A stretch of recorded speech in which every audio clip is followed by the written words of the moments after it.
At ng klase. Ang likat na yan. Ano nangyari? Ha? Likat. Ikot doon tayo to. Nainggit na sila. Yan kasi. Kapunta tayo doon ta. Pwede ba tumayo? Dali. Yan. Hindi ka lang humiga. Napasok na si Tita Inda.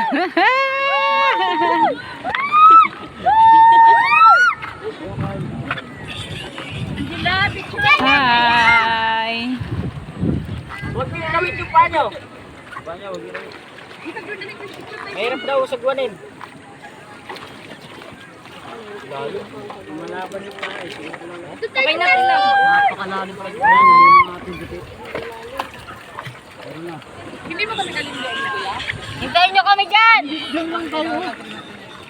Ay, doon na pala. Okay. Baba kasi. Ay, si Bulilit to. Bulilit ba? Eh, si Bulilit to.